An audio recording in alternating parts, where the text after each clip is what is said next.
শহরের বাসাবাড়ির ময়লা দিয়ে বর্জ্য শোধনাগার প্রকল্প হাতে নেয় নওগাঁ পৌরসভা। শহরের কোমাইগাড়ি এলাকায় শুরু হয় স্যানিটারি ল্যান্ডফিল নামের এ প্রকল্পের কাজ।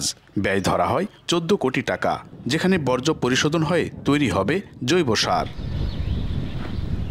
তবে নির্মাণ কাজ শেষ দেখিয়ে 2023 সালে টাকা তুলে নেয় ঠিকাদার। কিন্তু প্রকল্প শুরুর আগেই নির্মাণ করা স্থাপনার বিভিন্ন জায়গা ভেঙে ধসে পড়েছে। বর্জ্য শোধনাগার নামের এই প্রকল্পের কাজ শুরু হয় 2018 সালে। 2022 সালে এই প্রকল্পের কাজ শেষ করার কথা, কিন্তু দীর্ঘ 7 বছরেও আলোর মুখ দেখেনি। রয়েছে কাজের গুণগত মান নিয়েও প্রশ্ন।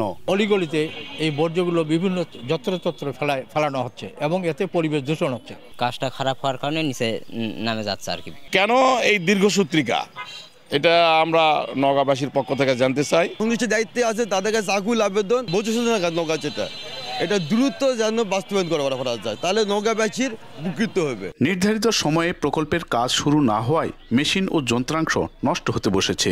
নিম্নমানের উপকরণ ব্যবহারে প্রকল্পের স্থায়িত্ব নিয়ে উঠেছে অভিযোগ।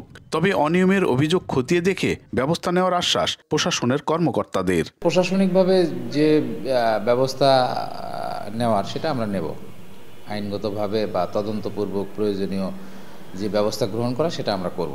একসাথেই পতনশীল এবং অপতনশীল বর্জ্য থাকার কারণে এটা ম্যানুয়ালি আলাদা করতে যে আমাদের প্রচুর পরিমাণ ম্যান পাওয়ার লাগতেছে, এবং যেই পরিমাণ আমরা বর্জ্য কালেকশন করতেছি সেই পরিমাণ আমরা আলাদা করতে পারতেছি না। স্যানিটারি ল্যান্ডফিল নামের এ প্রকল্পের কাজটি করছে ঠিকাদারি প্রতিষ্ঠান ইথেন এন্টারপ্রাইজ। ইমার রকি, সময় সংবাদ, নওগাঁ।